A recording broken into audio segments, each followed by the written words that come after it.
What's going on, everybody? Thank you for tuning in to another episode of the California Underground. Your host, Phil. And today I have with me, do you go by chair or president for the LA County Libertarian Party?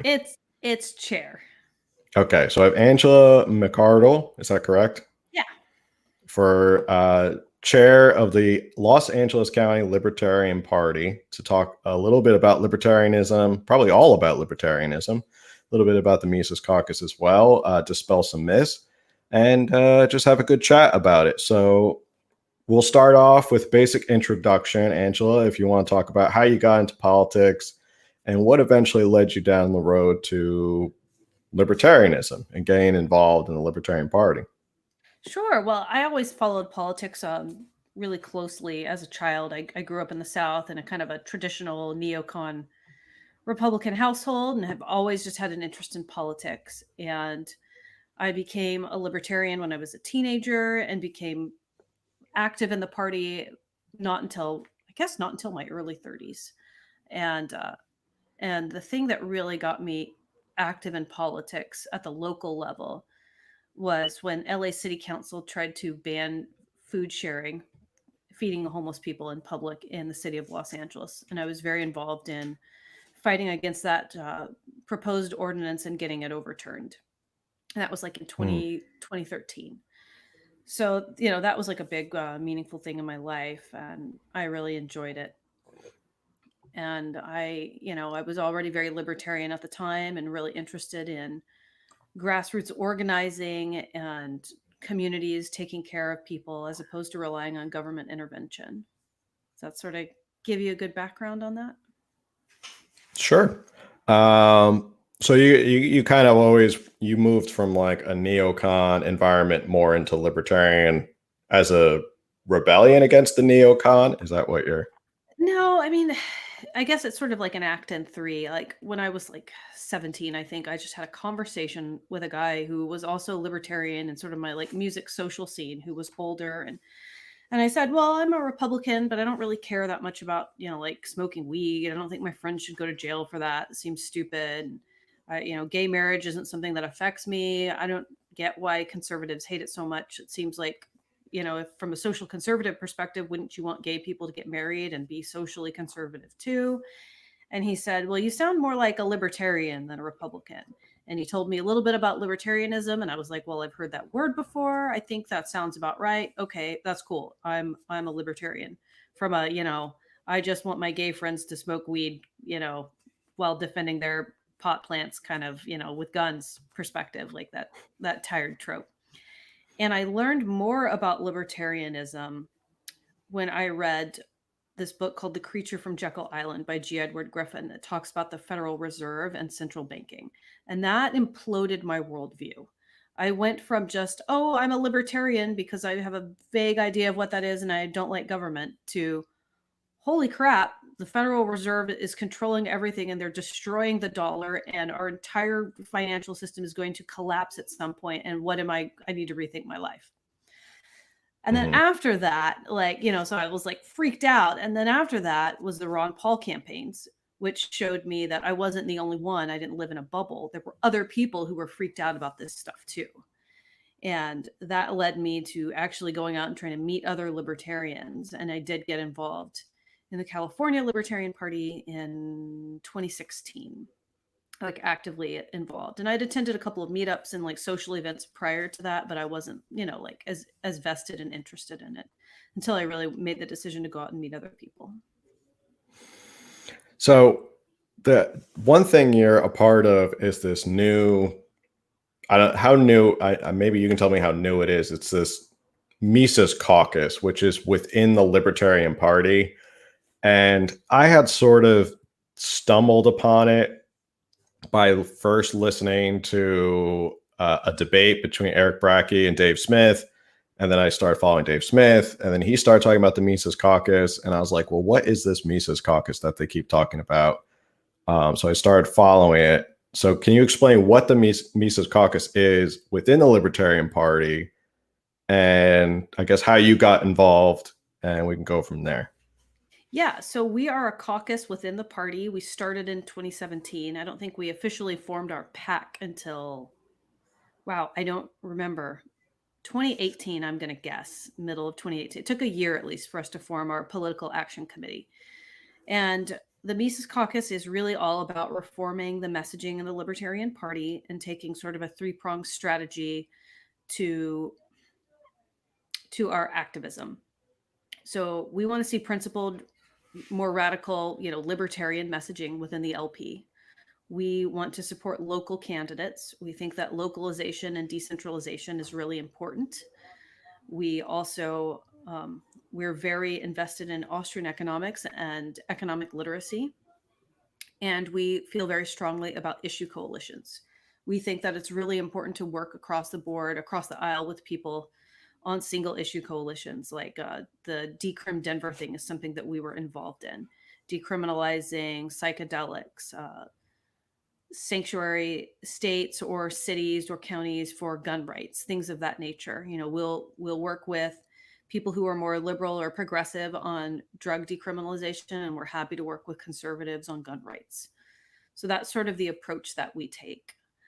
Really, I think that what all of that is really trying to tell, what we want to convey to everyone is that we want to make the Libertarian Party a more welcoming place for libertarians, because it historically hasn't been that in the last 20 years. It's very much like a tight-knit social club for people who are very invested in intra-party politics, but don't pay much attention to what's going on outside of the party. And that's not healthy. So we've taken criticism from people who are libertarians but not in the party. We've taken it to heart, and we're trying to reform to make the party a healthier organization. So it's more focused. The feeling I get from when I saw the Mises Caucus and listening to people talk about it is that it's almost like the adults are standing up and saying, like, okay, here are our principles. Let's stop being the wacky, kooky party, and let's start being successful, and let's start being effective in winning seats, and actually being a viable third party. Is that correct? Yes. So there's an interesting thing right here, because there's a little bit of a dichotomy, because sometimes when they hear that, they think, oh, watered down messaging, milquetoast candidates, recycled Republicans or Democrats who've bailed ship on their party and are going to come over here because they got nothing else going on. That's not what we want to do. We want to have some pretty radical, principled libertarian messaging, but we want to use that to grow grassroots campaigns and support local candidates. We have a low time preference strategy, if that makes sense. So time preference is something that Jordan Peterson talks about, and a lot of us are big Jordan Peterson fans. The Libertarian Party has historically operated on what's a very high time preference. They care very much about the here and the now, what's happening in the next year, the next presidential cycle, throw everything you got at what's happening immediately. And I do not think that has proved fruitful or successful. So we're reversing that. And we're saying we need to make the investments locally. We need to have better institutional cohesion and institutional memory. We need to push back in areas where we think that we can win, and or fight those battles that we think that we can win, and the battles that we can't win, we need to, like at the national level for the presidential election, we need to weaponize the presidential election so that we can use it to effectively message and campaign for grassroots activists and grow our base there. We want to actually achieve measurable results. So we have kind of flipped everything on its head. So when you talk about more local, you're talking about local in the terms of, would you say Supervisor Jeff Hewitt, who is running for governor, is he a Mises Caucus guy? He's not a Mises Caucus guy, but our candidates, a lot of our members supported his race. So, we're friendly with him. We like him, and we're glad that he won. That is what we were talking about with local campaigns, though. City council or county board of supervisors. We have another county level candidate named Kelly Cardin, who's going to run in Kern County, for example. He's got, we like to identify winnable races, interview candidates, set them up with the best resources we have, donate to them, and watch them win. Because that's really, as a Californian, as someone who was very much against lockdowns, we saw that local candidates, local city officials and county level governments, those are the ones who could stand back against the things we didn't like that Gavin Newsom did. So we're putting our eggs in that basket. Yeah, it's something I always tell my followers is if you want to sort of insulate yourself from Sacramento, always look at who you're voting for county supervisor, for city council, for your mayor and stuff like that. And you'll see that they do have the incredible power to like push back on Sacramento enough so you're not part of all the craziness. So one thing that just going back to that debate between like Eric Brackey and it is Eric Brackey, I think that's his name, right? Eric Brakey. Eric Brackey and Dave Smith. There was a competing ideals of like Eric was saying, take over the Republican Party from within as libertarians, and Dave Smith is a big proponent of no, let's just rebuild the Libertarian Party. In California, you're kind of in a weird situation where the Republican Party is, I would say, by the day becoming more and more irrelevant because they just keep losing numbers. And you have this large swath of independents who don't want to be a part of either side. They don't want to be Democrat and they don't want to be a Republican. So would this be a case where you say like the Mises Caucus can kind of reach out to those independents and start to maybe create a strong base here in California? Yeah, absolutely. We have a lot of members in California. We are growing literally every day, which is really encouraging.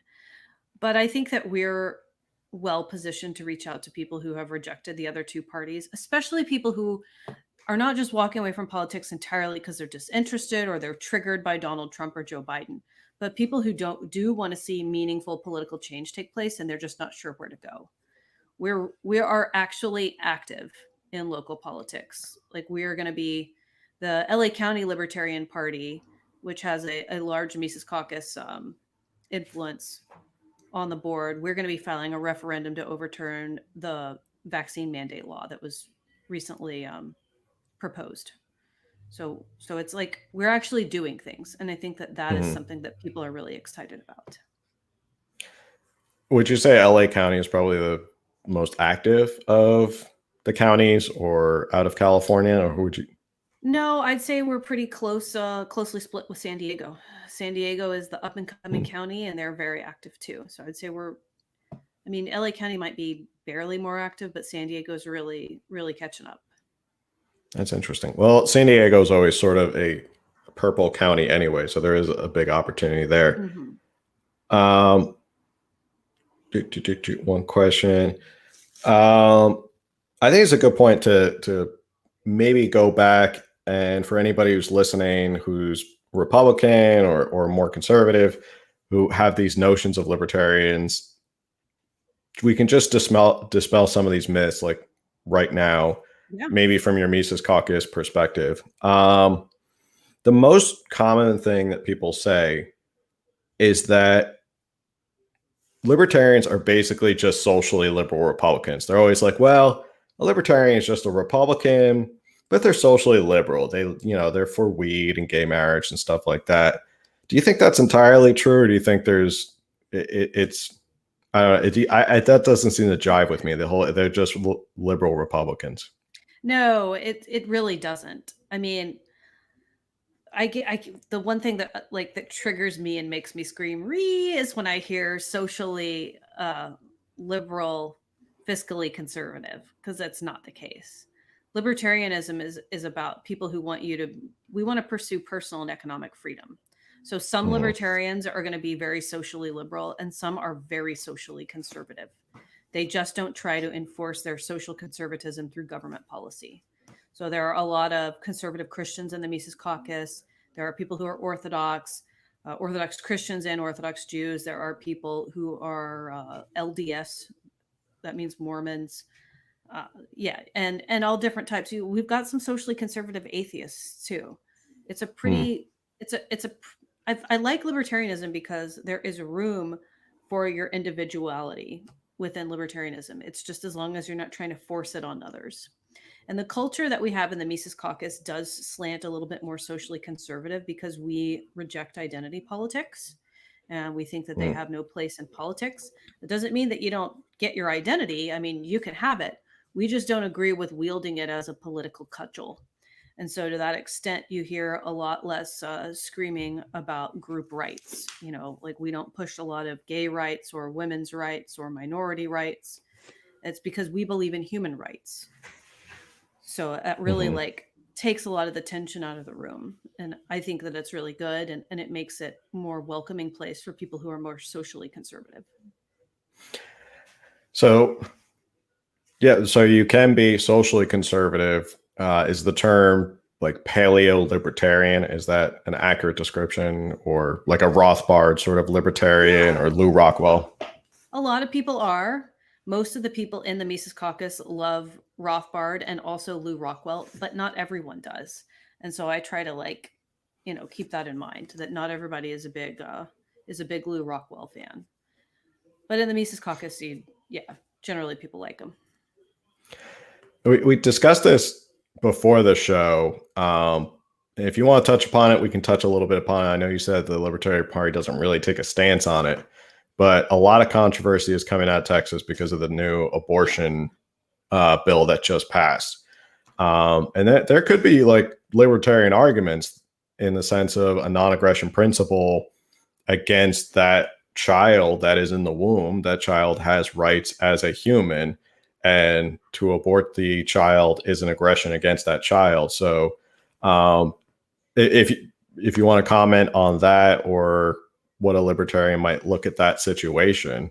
Yeah. So in the Mises Caucus, we specifically do not address abortion in our platform because we don't have an opinion on it. And we want people Mhm. who are pro-life to feel welcome and not pushed out.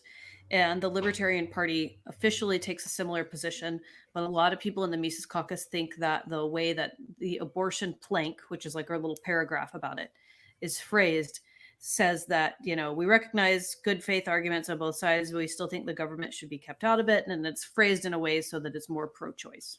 Now, that was not the intention of it, but that's how people think about it. And there's a big push to delete the abortion plank from the Libertarian Party's official platform and list of stated opinions. But do I think that it's possible that abortion is an app violation? Yeah, and a lot of people do. And I Mhm. acknowledge there's good faith arguments on both sides. I'm kind of agnostic on it because I feel like I can't technically prove the pro-life position from a scientific perspective. Like when conception, when life happens, is it conception? Is it implantation? Is it 8 days? Getting into the nitty-gritty of it. That's my official non-position on it. But Mhm. but yeah, like that's something that the Mises Caucus is all about. Is we want to make the party more welcoming to people who are pro-life. And the libertarian movement since the 19 since its iteration in 1971, official formation, has been more pro-choice and atheistic. But I will say that the party did not officially take a pro-choice stance. Uh, what's the right way to word this? I'm really struggling. I believe that the first abortion position in the party was that they were pro-choice for a certain period of weeks or months, and then they said um, you may not commit abortion. It is an act of aggression. So there's been sort of an interesting history and battle about that in the LP. Interesting. Yeah, I think that's one issue that a lot of people, when they hear libertarianism, they think it's just this willy nilly bohemian lifestyle. Yeah. Um, and there was something interesting that I heard, which was the idea of there has to be, on the flip side, to have a balance. One, there has to be this push towards enormous liberty, like as much liberty as we can, as much liberty as our founders wanted us to have. But on the flip side, as an individual, you also have to have like responsibility for that liberty, in the sense that you can't just I don't know. You can't engage in these activities and then turn around and want someone else to excuse the Right. consequences of those activities. You Right. have to take responsibility. And there's two sides to the coin. I think that's important as well to kind of acknowledge. Do you agree? Absolutely. And the thing that I say about this that a lot of women don't like is that I think you're saddled with responsibility as an adult, as a human being, whether you like it or not. And part of that responsibility isn't just agency, but it's like what your body can do. It has the ability to conceive, like you are responsible for the choices and what happens to you in life, and sometimes things don't seem fair, and that's just too bad, because life isn't fair, and that turns a lot of people off. But I think that it is really important to have a fully cohesive understanding of what responsibility is. I'm responsible to get up and feed myself and clothe myself in the morning and provide for myself and make a living, even if I feel like crap and I just don't want to. And there are a lot of people who feel that carrying a baby to term is the same, and that the arguments that a baby is a trespasser don't fly because a baby never crossed a barrier to get into your body. That baby only exists in your body because you procreated with another human being, and half of that was you. There's all kinds of arguments and things to be, like outliers and conversations to be had about rape and consent. And I want to respect those and be sensitive to it. But my perspective is that the ultimate responsibility lies with you because, sorry, you're born able to conceive. So would you, kind of following that vein, because the Libertarian Party stands for legalizing more like psychedelic drugs, and we see this problem here in California, especially up in LA County. I'm sure you see it every single day. A lot of people who deal with like substance and drug abuse. Is that sort of in that same vein of there are consequences to if these drugs were legal and people kind of went off the deep end with them, that's still their responsibility to kind of fix themselves or take care of themselves rather than the government having a handout or asking the government to save you from it. Yeah. I mean, people are wrecking themselves on drugs already, and locking people up does not make them become less addicted to drugs.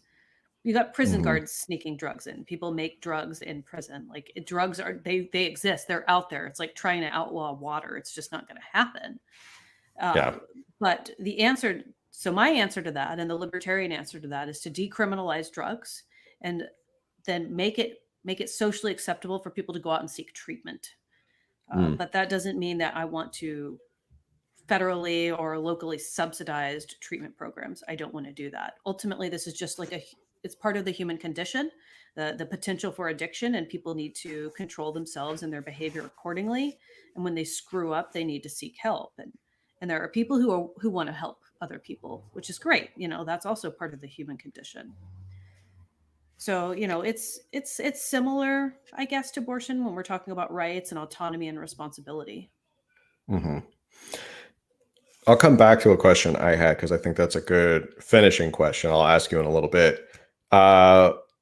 Next myth, half joking, that everyone always asks is who's going to build the roads? I'm going to blow the roads up.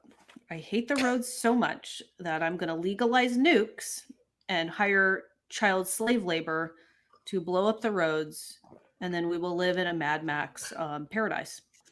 So you can have private roads. Private roads exist all over the world. There's a private road in Orange County off Newport Beach, the 73. It's much nicer. It's much nicer. Have you seen the roads in LA? It's like a third world country, and we're supposed to be a tourism capital of the world. So people have this weird idea that someone's going to buy up a bunch of land and not allow anyone to travel on it because it would be private.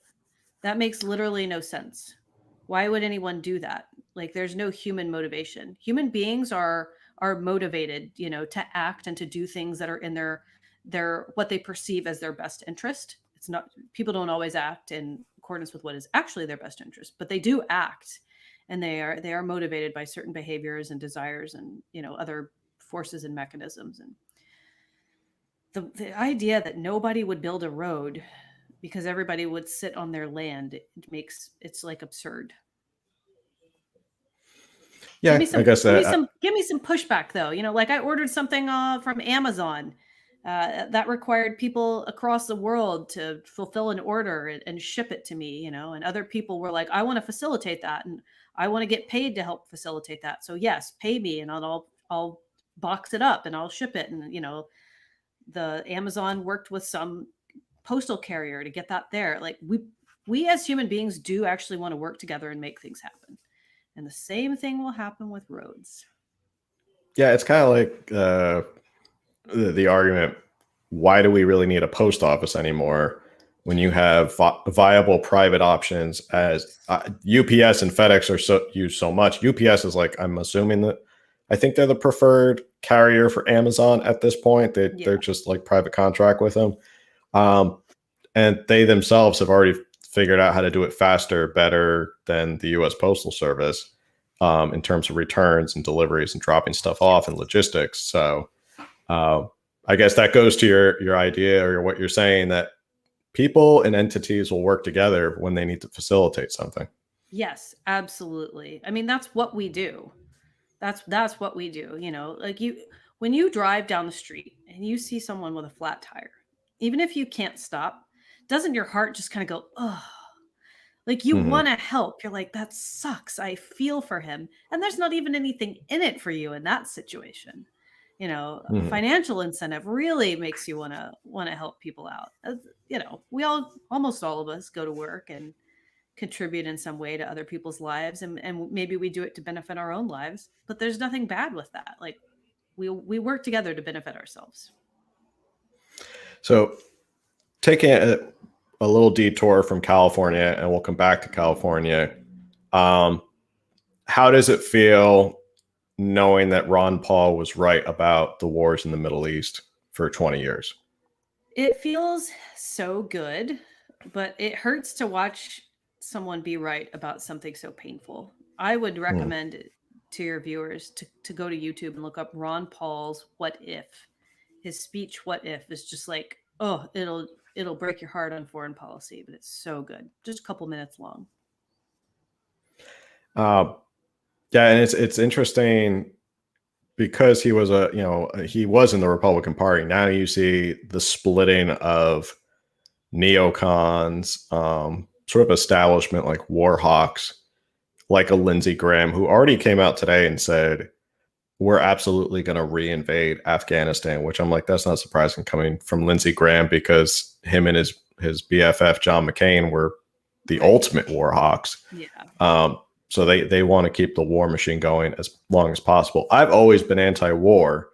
I tell my followers that all the time, even, my political journey from John Kerry, Democrat, to Obama guy, to Trump, to Republican, to whatever.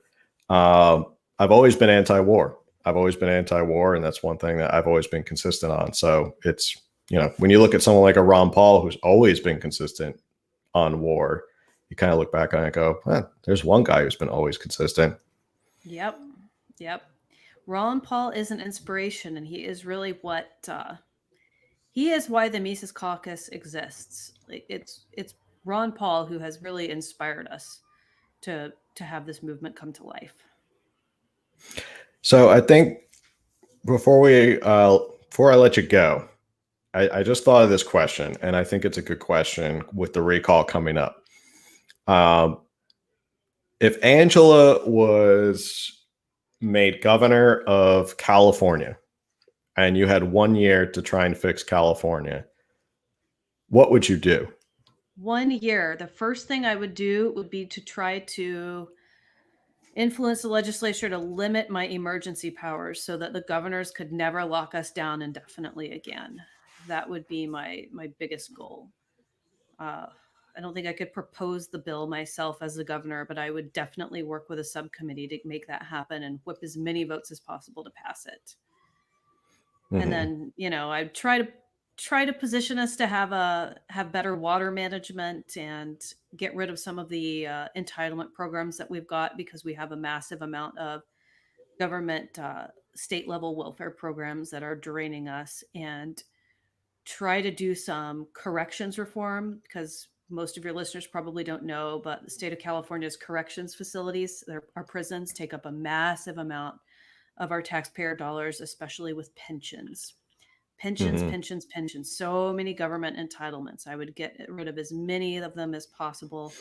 I would get rid of as many regulatory burdens as possible and make it a much friendlier place.